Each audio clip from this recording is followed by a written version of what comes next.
The crowd buzzed with a feverish hum, their voices overlapping in a cacophony of anticipation and greed. Torches flickered along the stone walls of the ancient plaza, casting eerie shadows over the faces of men and women who had gathered for the spectacle. At the center of it all, atop a wooden platform draped in crimson cloth, stood Elara, her wrists bound by silken ropes, her eyes wide with a mixture of defiance and fear. The auctioneer's voice boomed, slicing through the night air. "Behold the most beautiful virgin in all of Valoria. Her grace, her purity, priceless. Who will claim her? Bidding starts at 1,000 gold." The crowd roared, hands shooting up, coins glinting in the firelight. Elara's heart pounded as she scanned the sea of faces, searching for a savior, a miracle, anything to stop this nightmare.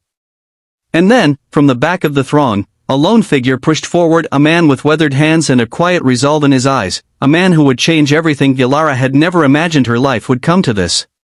Just months ago, she was a weaver's daughter in a quiet village nestled in the hills of Valoria, her days filled with the soft clack of her loom and the laughter of her younger siblings.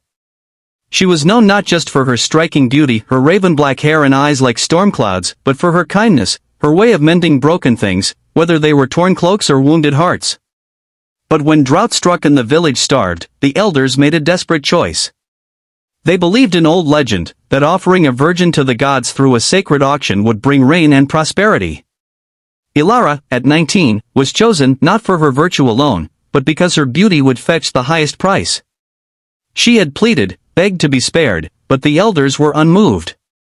"It's for the greater good," they said, their voices hollow. Now, as she stood on the platform, the weight of their decision crushed her spirit. The auctioneer's gavel slammed against the podium, jolting her back to the present.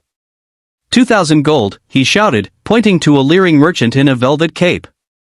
Another bid came from a nobleman with a cruel smirk, 3,000. Elara's stomach churned. These men didn't see her as a person, she was a trophy, a symbol of wealth and power. Her gaze darted to the crowd again, and that's when she saw him, the man pushing through the masses. He was neither young nor old, his face lined with the kind of weariness that comes from carrying burdens too heavy for one soul. His clothes were simple, patched at the elbows, and he carried no purse of gold, only a small leather satchel slung across his chest. Whispers rippled through the crowd as he reached the front. "Who is he? A peasant, daring to stand here?" The auctioneer sneered. "Speak, stranger. Do you have a bid, or are you wasting our time?" The man raised his hand, not to bid, but to silence the jeers. His voice, when it came, was steady, though it trembled with emotion. "My name is Thane, and I have no gold to offer. But I have a daughter, Lila, who is 8 years old. She's sick, dying, and her only wish is to see kindness in this world before she leaves it. I'm here to ask, not to buy Elara, but to set her free. Let her go, and I'll work your fields, your mines, anything you demand. Just don't let my daughter's last memory be of a world that trades people like cattle." The crowd fell silent, the air thick with shock. Elara's breath caught in her throat.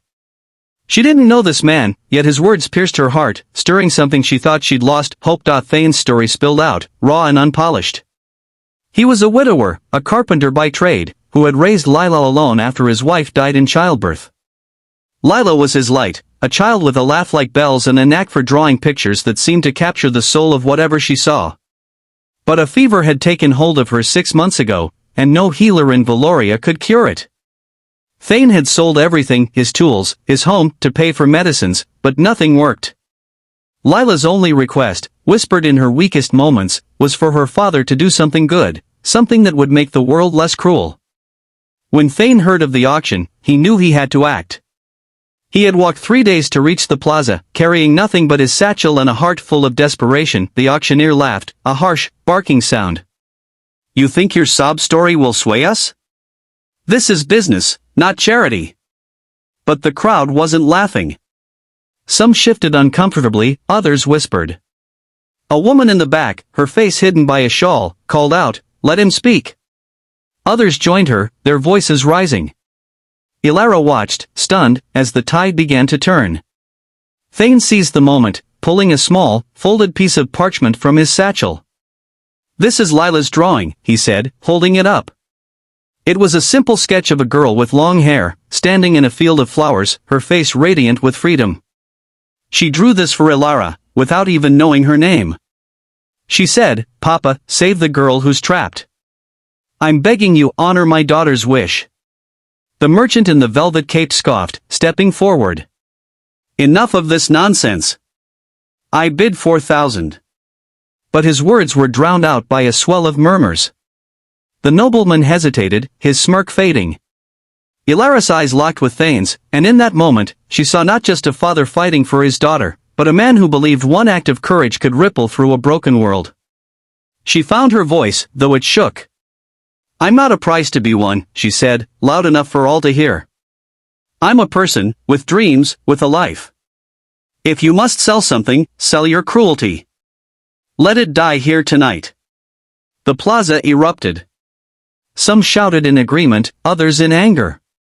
The auctioneer, sensing control slipping away, raised his gavel, but before he could strike it, an old woman pushed to the front. She was Mara, a healer known across Valoria for her wisdom. "I know this man," she said, pointing to Thane. "He built my home when I had nothing to pay him with. He's honest, and his daughter is dying.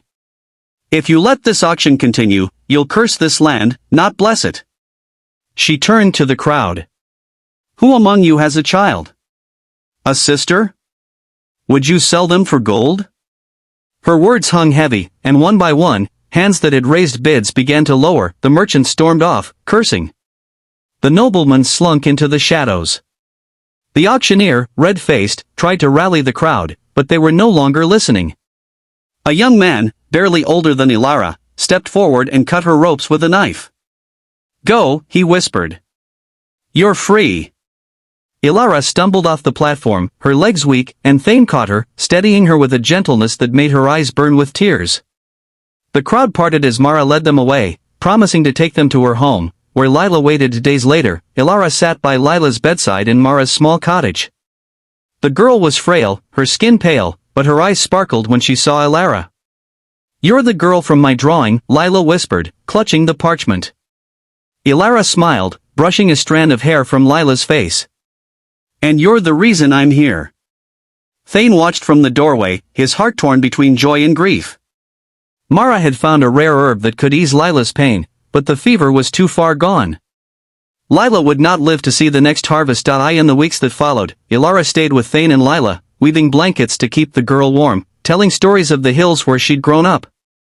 The village that had sold her sent emissaries, begging forgiveness, but Elara refused to return. "My home is here now," she said, and she meant it. Lila's laughter, though faint, filled the cottage with light. And when the end came, it was peaceful. Lila died in her father's arms, a smile on her lips, her drawing of Elara clutched to her chest. "You did it, Papa," she murmured. "You made the world kinder." Elara and Thane buried her in a meadow, under a tree where flowers bloomed even in drought. The village, shamed by their actions, abandoned the auctions forever. Word of Thane's courage spread, and with it, a new belief, that one person's stand could change everything. Elara became a weaver again, but now she wove stories as well as cloth, tales of a little girl who dreamed of freedom for a stranger. Thane rebuilt his life, carving wooden toys for children who had none, each one etched with a flower to honor Lila. Years later, as Elara stood in the same plaza where she'd once been bound, now filled with market stalls and laughter, she looked out at the crowd. They were different now, kinder, quicker to help than to harm. She spoke to them, her voice clear and strong, telling Lila's story, Thane's story, her own. "We are not what we own," she said, "but what we fight for. One act of courage can break a chain, one heart can heal a world." The crowd cheered, their faces alight with hope, and Elara knew that Lila's wish had come true. The world was not perfect, but it was better because a single father had stepped forward when no one else would.